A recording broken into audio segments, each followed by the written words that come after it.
And welcome along to stage 2 of the 2011 Dakar Rally.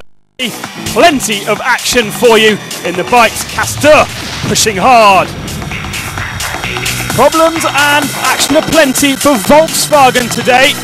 And lots of work to do this evening.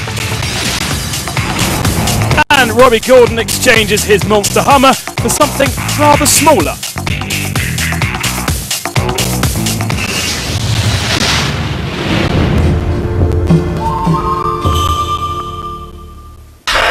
But there was plenty of action even on day 1 for some of the competitors. The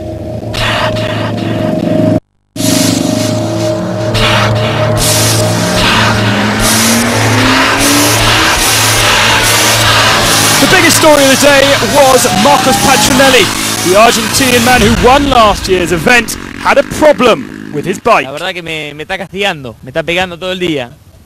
Pero ya está, llegamos, Polito, ¿qué quiere que haga? Es una ficha que nunca se tocó, nada, o sea, es un poco de mala it was suerte. just a connection issue that had come unplugged. He was out, as was Rafael Sonic, this big roll course on amateur camera, and damaged his hand, so he has decided to withdraw. He was a winner of the last stage in 2010.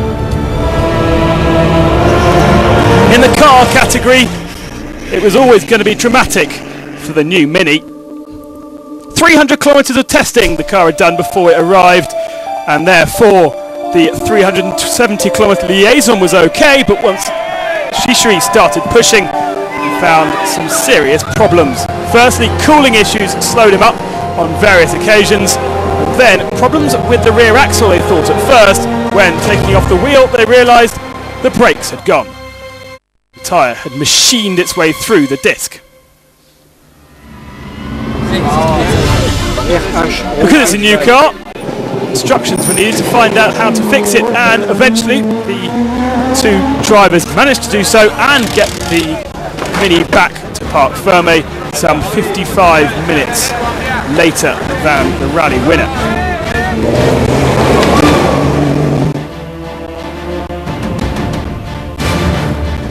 Shishri will be hoping for something a little easier tomorrow. C'est sûr que sur le coup là, c'est un peu dur. It was a really hard start to the rally, but if we imagine, mais bon, voilà, à la fin, if we imagine everything works out for the rest of the rally, then admettons que tout se passe bien maintenant. Then 1 hour isn't so much. We can still have a good run. On fait les trucs bien, donc je vais essayer de digérer un coup. I'll try and digest this, and tomorrow we will be better. It was always going to be a development rally for the Mini, and Shishri was the man to do it, having spent so much time with the BMW X-Ray team. This car, by the way, very similar to an X3. How about some on-board camera then? Van Loon is our pilot.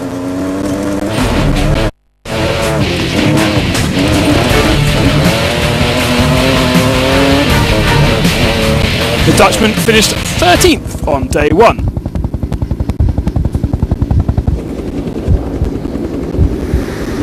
In 2009, it was a very difficult year for Dutchman Gerard de Rooij. On the Silkway Rally, he damaged his back.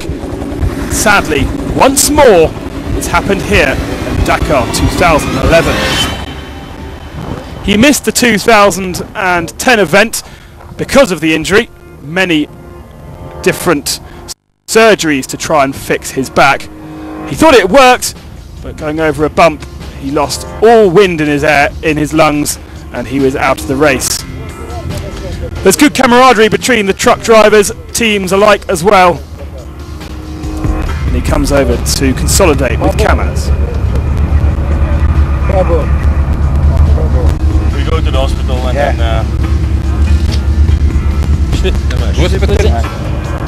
He was not the only truck to get into big problems. Another Dutch front runner, Wolf van Ginkel, didn't even make it to the stage, rolling his truck on the motorway to the first special.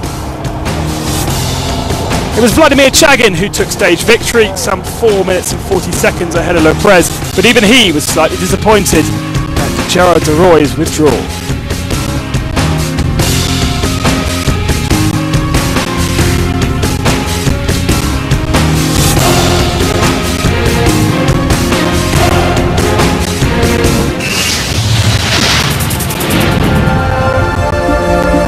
Today's stage is totally new ground for Dakar as we go from Cordoba up to San Miguel to Tutankhamun.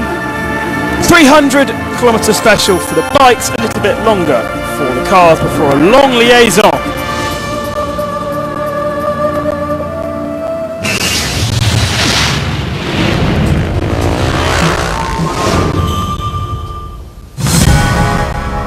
First stage kicked up a surprise result in the bikes. Ruben Farrier taking victory just ahead of his more experienced teammate, the teammate that he was supposed to be supporting. And as day two dawned, plenty of pressure on the bikers to see how they perform once more. But for one particular man, a penalty. Farrier was caught speeding yesterday and therefore he will start third and pick up 1 minute in time. But he says, for me it's okay. I start behind Cyril and I'm here to help him, so if I wait for 2 minutes or start behind him, it's the same really. He will start just behind Brett, who will go on road first. It was Coma who started yesterday's stage first and didn't really enjoy it. Therefore, let's see how Cyril Depret gets on. Estamos en los primeros días de carrera. Coma says, we still are in the first stages, the race is still long and we do not want to do some stupid things on the first day. Well, doesn't matter if Cyril Depret starts second or first, the result is still the same. Victory here on stage 2 of the Dakar, and a convincing one at that. Throughout the stage, continuing to push, continuing to stretch a lead over the rest of his competitors. And although he was slightly caught on the stony section at the end of the stage, Depret leads and wins by 1 minute and 50 seconds.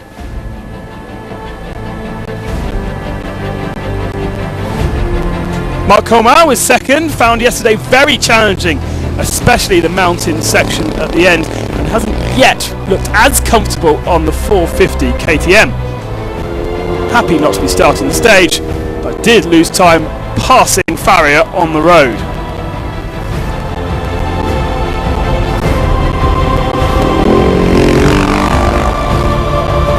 As per usual, beautiful landscapes on the Dakar Rally, beautiful horsepower of a different kind.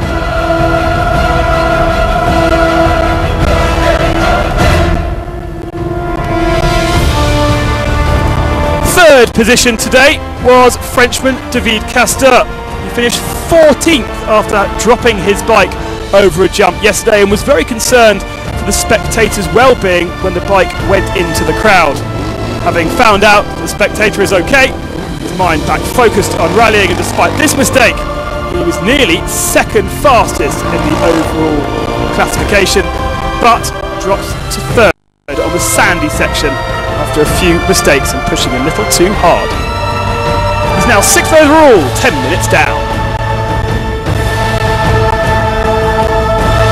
The best Aprilia was Francisco Lopez, 4th on today's stage. He lost time to Castor on the final section of the day, although had been fighting him as well.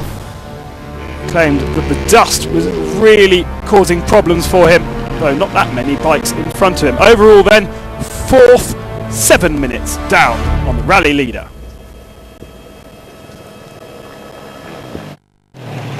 Ruben Farrier has a few problems with navigating, and it's not really his strong point. Likes to follow Cyril Depret, and because of his penalty he wasn't able to catch his teammate. Definitely knocked his confidence. He was only 14th at CP1, but fought back to 5th, although did lose 5 minutes in the process. Overall, with penalty he is still 3rd, 6 minutes down.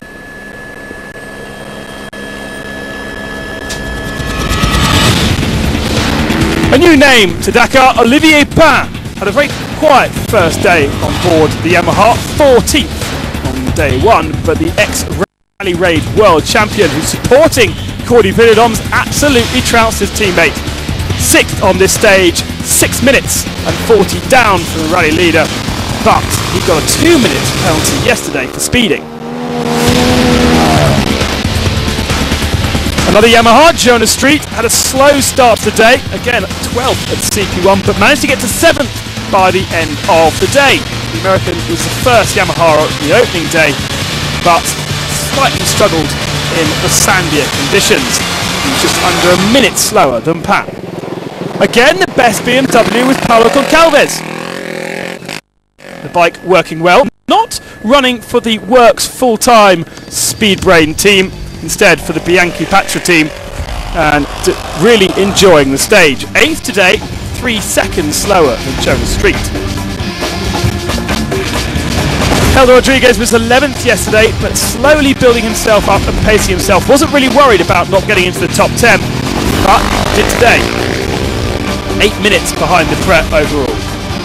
Verhoeven, the second of the BMWs, was actually slower than his teammate Zehelio, but Zehelio having problems in the sandy section, the mid part of the rally, and therefore he finished up 10th, and 10th now overall.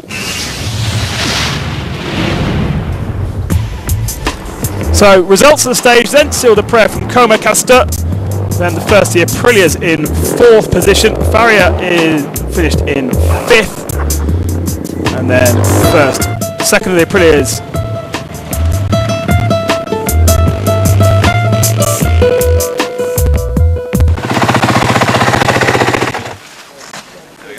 So what about the feelings of our stage winner?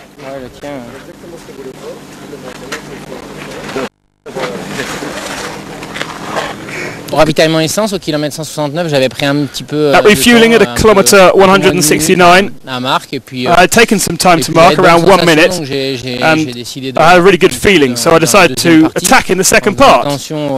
But I also had to preserve my tyres because today they was nearly destroyed. In this 300 kilometre stage, there was a lot of riding. There wasn't really that much navigation, and I lost a lot of time whilst trying to pass Ruben. And when I tried to get it back, my rear tyres were very damaged. So I slowed down and slowed my rhythm to the finish of the stage. I pushed a lot today. I caught Helder's dust, and then it was Villadoms. De Villadoms, après de Verhoeven, and then Verhoeven, and I managed to pass him, but it was not easy. The tracks were very, very twisty. A lovely special. I enjoyed it, but it was very slippery for the bike. I lost some time whilst trying to pass 2 other riders in the dust, and as you can see on me, there is a lot of dust. The race is starting, and for me, it was a positive day. In the quads, Alejandro Petronelli took up the mantle of his brother by winning the stage by just 23 seconds. It's his 3rd stage victory, and he desperately now wants to win the rally as his brother is out of it. Overall though, after winning yesterday's stage, Josef Masacek, the 2009 winner, leads the rally by 5 minutes, and will be difficult to catch without problems.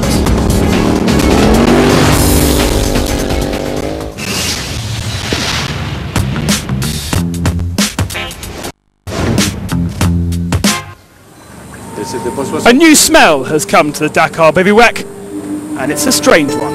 Fried food. Ça sent le poisson, ça sent la friture.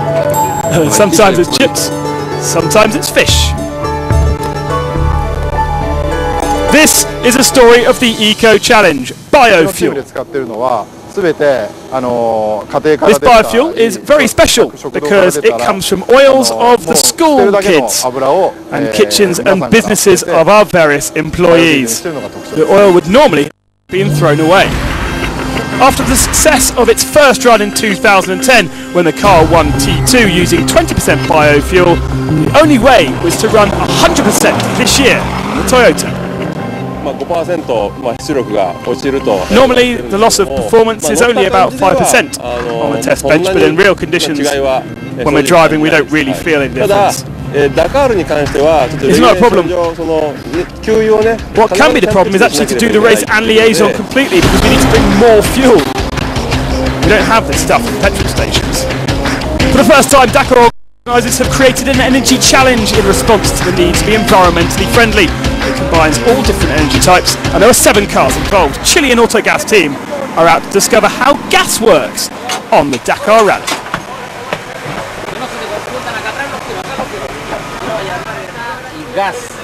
Todos preguntan cómo, Everyone asks, how is it? como algo Is it the new thing? Y le explicamos que And we simply answer, it's very simple and very safe. Not dangerous at all. Tiene todas las normas de seguridad, no tiene ningún peligro, así que And ya lo so entienden y están muy contentos. everyone's very content.